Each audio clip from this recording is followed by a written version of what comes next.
We love hip hop. All right. So let's get into this whole Flippa GGG stabbing. All right. Big salute to Flippa GGG. Big salute to top five. All right. I tried to keep the story away from my co-host because I know once we start getting into this lore here, it's going to be a really, really crazy, deep Toronto mix-up type thing. So I decided to save this for us over here in the live. Okay. Now, it's been reported that he has been stabbed. He's over at the Stony Creek Institution, if I'm not mistaken. And if I'm not mistaken, that's over there in Winnipeg. All right, let's pull up some stuff here. Courtesy of Rockboy Ninja. Big salute to Rockboy Ninja. And just get straight to the story. All right. So right now I have on the screen, this is Saskatchewan. Okay. This is an Instagram story from WhyG, but we'll get to that in a second.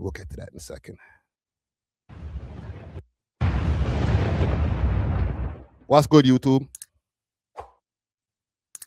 What's good, YouTube? Back with another one. Before we get into it, make sure you guys hit that like, hit that subscribe, hit that notification bell. But let's get right into it. Now, according to a post from Toronto rapper YG35, allegedly GGG enforcer / hitman Flippa GGG was attacked and stabbed again in jail. Again. Now, last time Flippa got stabbed up, he had to be airlifted to the hospital in critical condition. There was a video of the situation with Flippa screaming, begging for his life. Allegedly, another inmate was found stabbed to death as retaliation for Flippa getting attacked. Now, I don't know how true these new rumors are, but YG posted Flippa got shanked again. A bunch of emojis, Moneybag YO emojis, Darth Vader worst parts. Hold on, let me stop for a second because they made a mention, and I'll just pull it back over here. Condition. There was a video of the situation with Flippa screaming, begging for his life. Allegedly, another inmate was found stabbed to death as retaliation for Flippa getting attacked. Now, I was actually doing a little bit of research before this, and let me see if I can find this again. Stony Creek, because I was looking this up before, and I saw that there was somebody who got killed, and I didn't realize that had the same thing, right? Stony Mountain. There we go. Okay, so Stony Mountain inmate dead after apparent stabbing, RCMP says. An inmate at Stony Mountain Institution has died after police say he was stabbed by two other inmates earlier this week. Just after 10 p.m. on Wednesday, police responded to a suspicious death at the prison located at north of Winnipeg, Stonewall, RCMP news release on Sunday. Also, is it Saskatchewan or Winnipeg? Because I feel like this might be Winnipeg. Just after 10 p.m. on Wednesday, the police responded to a suspicious death. Okay, we read that part. When officers arrived, they found a man with apparent stab wounds, RCMP said. The man was declared dead at the scene. Damn. His name has not been released to the public. So these two guys, Evander Brightnose and Theodore Anderson, have been charged with the second-degree murder, according to the release. Damn, it's going down over there. I don't know how true these new rumors are, but YG posted Flippa got shanked again. A bunch of emojis, Moneybag YO emojis, Darth Vader worst parts, Sentry didn't even ride. A bunch of emojis, good youths emoji. I don't know why you thought jail was safe. A bunch of emojis. Like, where's your Mindy? How you still loose balling? Now, like I said in the beginning of the video, I don't know how true those rumors are, but last time we heard rumors about Flippa getting attacked in jail, those rumors turned out to be true, and it was more serious than we actually thought. Now, what I don't understand, and this is the messages that he's talking about, right? You know, is the vitriol that mans have for each other when it comes to this type shit. Because at one point in time, besides Top 5 and Bundog and all those mans, when they were running around when Top 5 first came home from jail, the rest of the mans were united too, right? I'll get to it in a second, where Flippa was with, allegedly with another WAS gang member for one of the things he's convicted of, right? This is a message from Top 5's IG. If you in Saskatchewan, Max, and have a Crody in Saskatchewan, Max, on range with Flippa, DM me now, Brishi. And then this is from his Snapchat. Flippa got shanked again. Moneybag yo, Darth Vader, worst part, Century didn't even ride, laughing emojis, good youth. You know why those jails I don't know why you thought those jails were safe. Then laughing emojis and knife emojis. Like, where is your Mindy? How you still loose balling?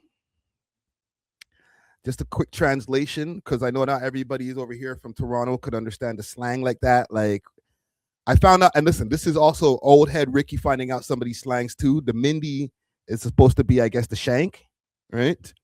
Where's your Mindy? And if you're loose balling, it means you're moving loose, man. You're not moving with protection. You know what I'm saying? So, yikes.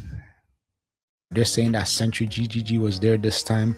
I can't believe that, man. Isn't Flippa and Century brothers? How are you going to see your brother getting attacked and not defend that? So I don't know if these rumors are true. Y'all can let me know your thoughts in the comment section, man. But if this is true, it's not looking too good for Flippa, man. From the outside looking in, it's looking like somebody put some money on Flippa's head. And you guys know in the pen, there's a lot of people with nothing to lose that's probably looking to collect that money. So it's going to be a rough time for Flippa. I don't know how true these rumors are neither, because now they're saying that Century GGG was on location too.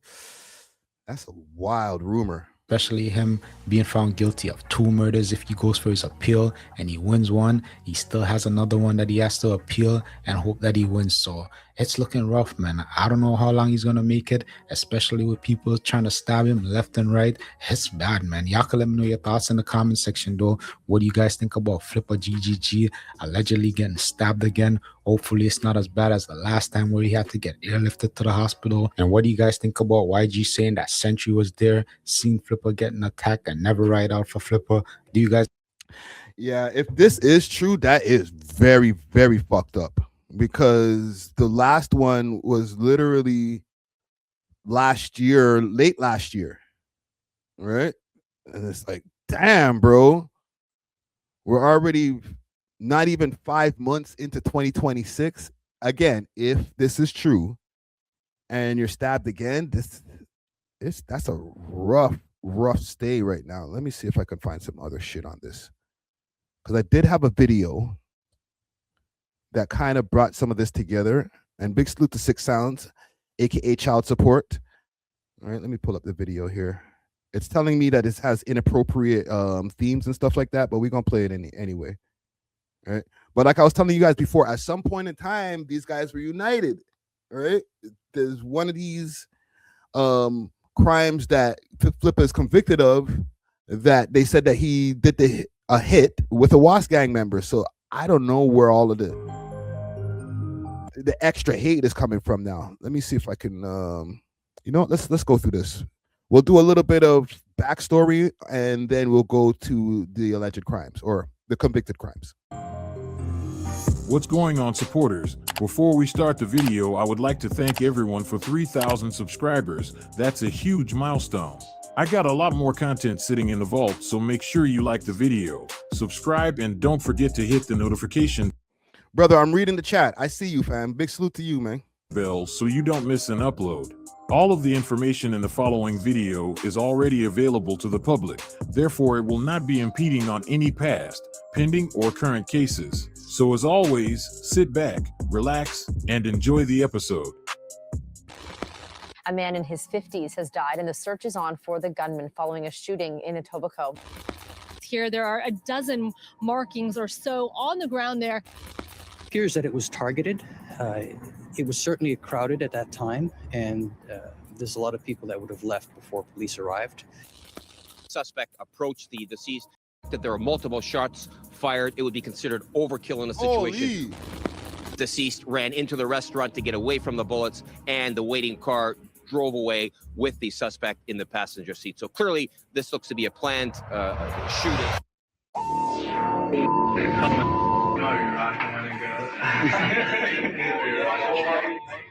I'm 2 minutes from the food bank. Fam, okay, you better be there. I'm packing the next white boy there at that food bank. Switched up like Glock. You ain't pressing, nigga. You from Maple Leaf. And my God.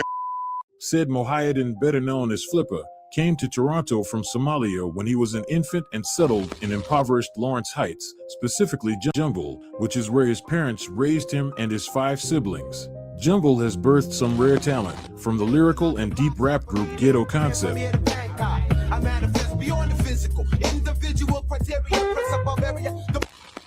to the loud and expressive drill artist named Top 5. We see him, we chase him. They got my bro for 2 cases. Its energy has even reached the likes of Drake, who named his 2015 tour after the neighborhood. However, with the rising popularity and with gang violence rising at a historic rate in a city known for its safety, Jumble quickly imploded. Toronto's Lawrence Heights is home to families who want their children to be safe. It's also an area plagued by senseless gun violence and criminals with no regard for innocent lives. CTV's Miranda Anthistle's in the community tonight, where residents continue to gather to share their experiences. Miranda. 86 shootings in Lawrence Heights is crazy. That's right, Ken. So we have heard this week from politicians and from police about how to tackle gun violence. In fact, just a minute ago, the chief of police walked into this meeting, but this neighborhood really wants to hear from its own people. They have experienced a very violent summer so far this year, and they say they want to hear from those experiencing the trauma of gun violence. On July 15th, just before 5 p.m., 2 men opened fire near Allen Road and Rance Avenue. This would be the first of 9 shootings within a 3-week period in and around the Lawrence Heights neighborhood. As Jumble was up in flames, Flippa was all the way in Mississauga, Ontario, robbing banks. In September of 2013, the local Sauga news station posted a picture of a 24-year-old Flippa and alleged he walked into a bank just after 2:30 p.m. and handed the teller a note demanding cash. But when the teller pressed the panic button, he fled the bank. Flippa was arrested shortly after, but due to this being his first arrest, he managed to beat the case. However, his troubles were just beginning. By the middle of 2013, the city of Toronto was suffering. Gun violence was at an all-time high. The streets were flooded in historic downpours, and the mayor of the city was caught smoking crack. There's been a serious accusation from the Toronto Star that I use crack cocaine. You did? I do not use crack cocaine, nor am I an addict of crack cocaine. Do you smoke crack cocaine? Exactly. Yes, I have smoked crack cocaine. In an infamous picture leaked by Gawker Media, Rob Ford is seen standing by 3 men, Anthony Smith, Mohammed Khattak, and Manir Kasim, all of which have ties to the infamous Dixon Bloods. On March 28, 2013, 2 of the men in the picture, Anthony Smith and Mohammed Khattak, would enter Low Key Lounge on King Street West to enjoy a night out. Once inside, Anthony would spot a familiar face staring at him with a menacing look. This person was Flippa. In publicly released court documents, it is alleged that Anthony and Flippa had prior beef and Anthony was looking to hurt Flippa. So as soon as Anthony seen him, he began tapping out a series of text messages on his phone to a man named Libin Siad, a leader of the Dixon City Bloods. Libin replied to Anthony with just 2 words, halal meat. This was the signal for Anthony to kill Flippa. Minutes later, Anthony... No. I gotta stop this for a second. It's not related to the video, but Nice Glass, don't tell me you didn't know. You did. You trolling, bro. You trolling, fam. You must be thinking of his brother, Dougie. You know what I'm saying? And Rob been gone. I put some fake news on his name the other day. I said he died from smoking crack, but he died from cancer. R.I.P. Doug Ford, or Rob Ford. Mohammed Khattak and a man named Santana confronted Flippa and another man outside the club. Holy shit. It did not go well. One by one, friends come to pay their respects to the family of Anthony Smith. He's a big part of the community. He's really going to be missed. He was a brother. The 21-year-old Seneca College student and talented basketball player leaves behind a grieving mother, younger brother, and 2 sisters. Anthony brought nothing but joy, smiles. It's that smile sister Camelia Taylor watched walk out her front door Wednesday for the last time. I got the phone call at 3:30. Taylor says her brother's friends called her to say Smith had been shot. She rushed to see him at St. Mike's Hospital. Looking at him, I didn't accept it. So I'm going to go forward just a bit. And Nick. Santana managed to escape and quickly contacted Dixon Blood leader Libin Siad and told him what had happened. So that's some just of his backstory before like the more recent times. And then there was the Edmonton stuff that we'll get to. Flippa, on the other hand, fled to Alberta shortly after the shooting, where he would find himself in more trouble. Bullet holes in a windshield in a garage, casings on a driveway. Investigators search for clues in our city's latest shooting. One neighbor's surveillance camera captured the moment a man was targeted by rapid gunfire. Holy. Police confirm he was struck multiple times and is seen crawling away. One inspector can only say the victim is known to police and it's not believed to be a random act. On June 2nd, 2015, the Royal Canadian Mounted Police, also known as the RCMP, were called to Richard Street at 6 a.m. where a 32-year-old Fort McMurray man appeared to be suffering from a gunshot wound. 1 week later, on July 10th, the RCMP responded to a report of gunshots in the area of Charles Avenue and Hainault Street and found a 59-year-old man dead in a car riddled with bullet holes. Holy shit, man. You can hear the freaking bullets. Yo, Looney, yo, you said, yeah, rough city. That's why they call it Edmonton. A lot of people think that Toronto is the most violent or has the most crime going on, but per capita, it'd be places like Edmonton, Winnipeg, all those other crazy places. You know what I'm saying? Police believed both shootings were not only related, but targeted hits as well. The RCMP immediately launched an investigation, and in just 3 months, they announced that Flippa had been arrested and would subsequently be charged with 1 count of aggravated assault, 1 count of careless use of a firearm, 1 count of possession of a weapon for a dangerous purpose, and 2 counts of discharging a firearm with intent.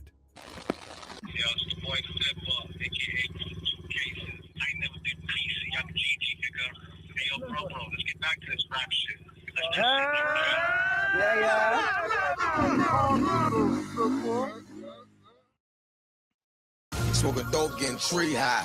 That bitch I'm with, yeah, she buy. Keep the 100, got a lot of hunters. Use your hip hop, put dollars on it. More money, more problems. Fuck. No, let's fast forward a bit.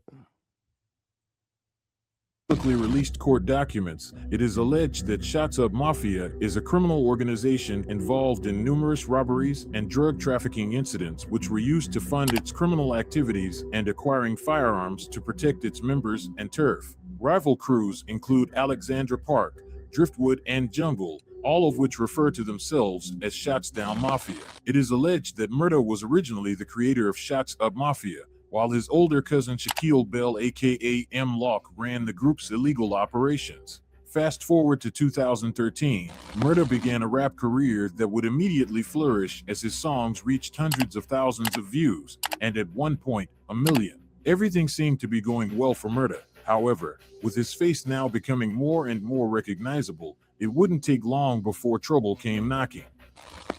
Blue and white balloons are tied to a post on Randolph Avenue. At its base, flowers, candles, and spots of blood. This is where 22-year-old Jerome Bell was shot dead yesterday. He's a great person. Everybody loved him. Homicide investigators believe the victim was targeted. Any idea why he would ever be targeted? I have no idea. I have no idea. None. If anyone knows, let us know. Bell was one of 4 siblings, an aspiring rapper who went by the nickname Murda. His sisters say they've been receiving countless messages of support from his friends. Murda was one of the favorite people I've ever met. So funny, humble, and smart. And I've been blessed to have to share amazing memories. March 19th, 2019, Murda is executed while standing outside of his aunt's home. Months would pass by without any updates on the case, but social media was buzzing. Rival gangs were quick to diss, while fans were quick to speculate. Yo, Money Man. Please. She's gonna send stop Addie. because of porn and drug tag. You are a biggest Because person I'm in the world. No way. Yeah, the name Murda don't really help, man. It doesn't set you up for a bright future. Bro, I'll show you that. I'll call Flippa right now. There's no way the PO guys are fucking you. I'm gonna cut off your Tall hand. Flippa, he's a goof. Whoa. R.I.P. Debbie. R.I.P. Murda. Now we come in and G for I don't know what you're talking about. She's a rat. Money Man. She pulled R.I.P. Murda. I didn't even know who the fuck Murda is. If you ask me. I just know my weeds right here. Yo, that just made my blood run cold right there. Holy. R.I.P. Debbie for real, but like, damn, man. That was some tense times. I just saw my weeds right here. Yo, GG. I got. What's in my weed right now? What's in my weed right now? This is called the Murda. I'm not talking about that guy, but this is called the Murda. Fast forward 8 months later to November, a bitter Southern Ontario gangland war that goes back decades was reigniting. For years, the Camiso family lorded over the city's underworld with Okay, we're getting to the meat and potatoes over here. Pause. enforcers stretching from Italy across southern Ontario. One of the many enforcers of the Camiso crime family included Antonio Fiorda. Fiorda, nicknamed Scratch because of his scratchy, graveled voice, was a husband and father of 2 children, an owner of a large collection of vintage muscle cars, and an avid denizen at fitness clubs. In 1996, Fiorda was charged after Toronto police seized an AK-47, a pipe bomb, and other explosives from a North York home he owned, a charge he disputed. He was eventually convicted and served prison time, but once released, those close to him were led to believe he would never return to the life of crime, but instead, he became more careful. Fiorda was involved in a lot of the underworld beefs between high-ranking crime figures spanning over decades. For instance, he was in a dispute with Albanian gangsters who wanted to control Toronto nightclubs in the early 2000s, which led to a sit-down between revered mob bosses to settle their differences. In more recent years, however, it is alleged Fiorda was assigned by a senior mafia boss, who he would accompany to court and other public appearances, to be an enforcer for a high-ranking member of the Camiso organization, who had been the victim of a home invasion robbery by armed men in 2016. This man was Joseph Catrapa, and not only was he an ally of the Camiso crime family, but a rival of Nick Nero, a convicted cocaine smuggler for the Sinaloa cartel. On November 4th, 2019. Wow, the Sinaloa cartel. Now, in hindsight, I'm thinking to myself, when was this from? 3 years ago? This all has connections back to Ryan Wedding. Fiorda was asked to meet Joseph Catrapa, in my opinion, at the upscale Via Allegro Ristorante across from Sherway Gardens. According to recently released court documents, it was alleged that this restaurant was just a few kilometers away from where members of the Sinaloa cartel stayed when they were conducting business with Catrapa's rival, Nick Nero. Catrapo arrived to the restaurant first and waited at the front for Fiorda to arrive, which he eventually did. According to investigators, CCTV showed that Catrapo seen Fiorda arrive and went to approach him, but he quickly ran back after hearing a gunshot. Holy shit. A man in his 50s has died, and the search is on for the gunman following a shooting in Etobicoke. Let's go live to CP24's Miranda Anthistle, who's at the Queensway and North Queen Street with the very latest on this investigation. It appears that it was targeted. It was a very busy time of day. A number of people walking around the plaza and in the plaza's parking lot. Lying with his head on the curb, and there were 2 nice women there trying to comfort and help him. And he was obviously in a lot of pain. 50-year-old Antonio Fiorda was gunned down. In broad daylight, a Ford pickup truck pulled up right beside Fiorda while a lone gunman hopped out the passenger side. He shot Fiorda 9 times before running back in the truck and driving off. Fiorda died at the scene. His death would remain. So this is the hit of the mob boss that he's been convicted, or we're talking about Flippa here, who Flippa was convicted of. But what we're going to get to here is the accomplice that he had on the scene, allegedly, with him during this. A mystery for months as nobody came out to provide information, but in the meantime, the underground Toronto drill scene was heating up. 2 weeks after the death of Fiorda, jungle rappers Top 5 and Flippa would drop a brutal track titled Drill Some More. This song caused the spark in a series of debates discussing whether serious concerns have been raised indicating that drill music causes violence through the use of lyrics and imagery which glorify gang crime and illicit activities. It is commonly asserted that drill content often contains specific references to individuals and groups in a way that causes violent acts. Some breaking news from Toronto police this afternoon, who have now arrested a man considered Canada's most wanted. Police say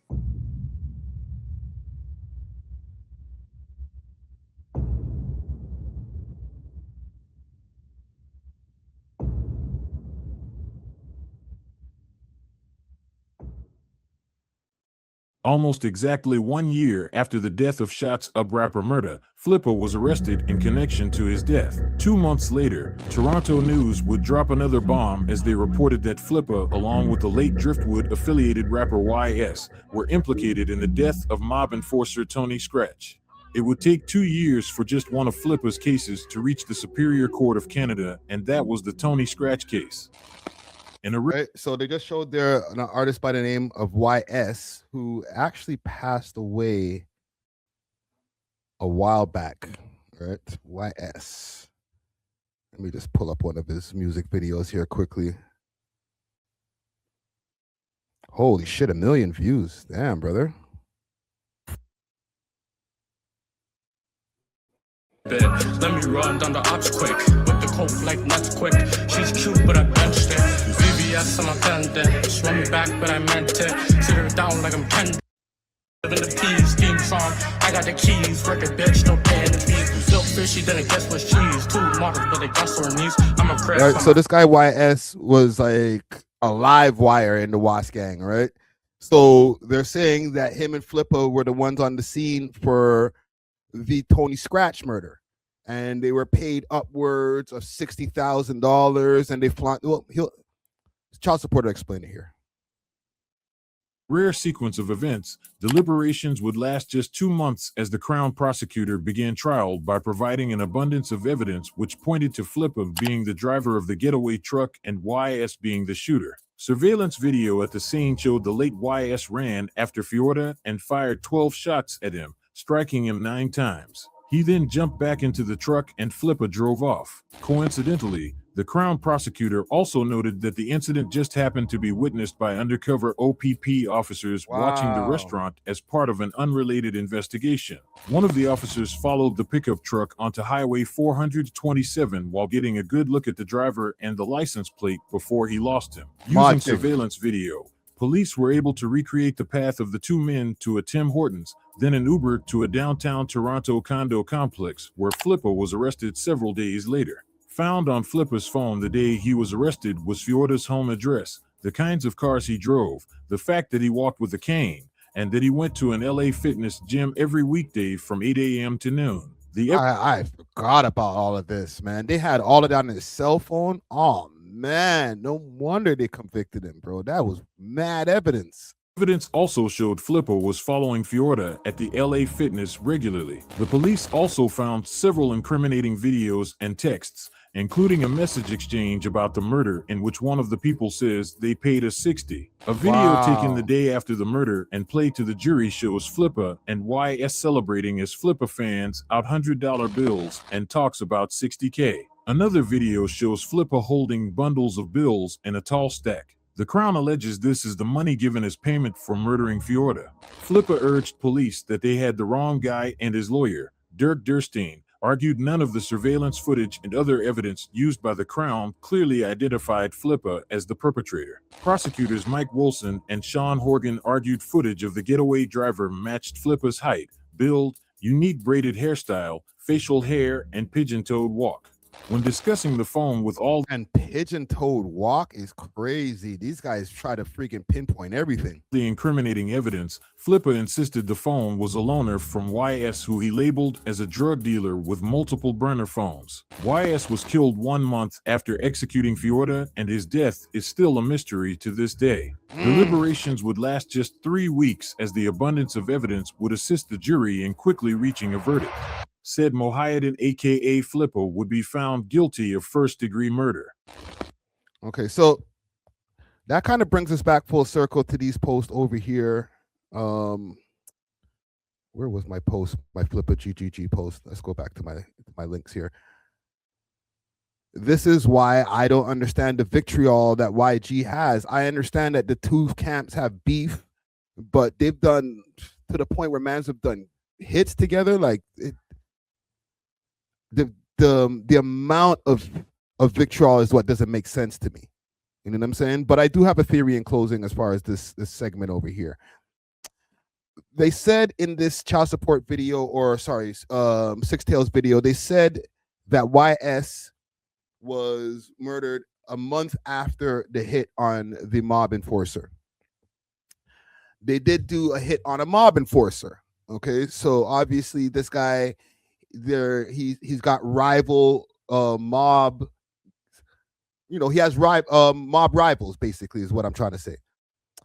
My theory is, okay, and this is just a theory, that whoever is trying to stab Flippa in jail, and if this is true about the second stabbing, might be connected to the whole mob murder. Okay, it might not be just as surface level as, oh, he got beef with whatever other Toronto street gangs and stuff like that. Listen, that could be a possibility as well. Okay, from the time that I heard the first stabbing, they said it was allegedly a bunch of native guys that rushed him. There is a video on Reddit that I cannot play over here on YouTube due to guidelines, where they show him getting rushed by a whole bunch of non-black guys, right? So, in my opinion, again, just my theory, this may have something to do with the whole mob boss shooting, and that might be retaliation. So, if my theory is true, and listen, you know, it's a sad truth. They're not going to stop until they're able to actually accomplish their goal. I don't think they're just trying to stab him just to send a message. They're trying to finish the job. So hold your head, Flippa GGG. Okay, I'll keep you guys updated if there is any updates to be had. And also as far as the validity of this being the second time he's been stabbed, because at the same time we're doing this story and you never know, it might not even be true. Okay, so Leho says he got all different currencies on his head. Yeah, fam, like it's rough, right? He you know, from the video I just showed you here, he was convicted for the murder of the guy over there in Edmonton, street gang guy. Okay, black guy. All right, cool. Not cool, but you know what I'm saying. Like, all right, that's one set of ops that you got issues with. But then when it comes to a mob hit, like, yeah, the money is good, but it doesn't mean that they're going to just be like, okay, well, we're just going to go get the rival gang. They're going to get the hitters too, in my opinion. So again, I'll leave it there. All right, we got super mixy for the beginning of this. And for some of those people who are in the chat who are like, yo, get to the Drake story. We're going to get to the Drake story now. But the reason that I wanted to make sure to get this out of the way first, one, this is a story that's maybe about a week old almost now, and I wanted to address it on the podcast the other day, and I was like, nah, bro, I can't drag my co-host down this wormhole with me. So, you know, salute to them. Thanks for watching. If you enjoyed this video, please make sure to check out these other videos on the screen and make sure to like and subscribe. We love hip hop.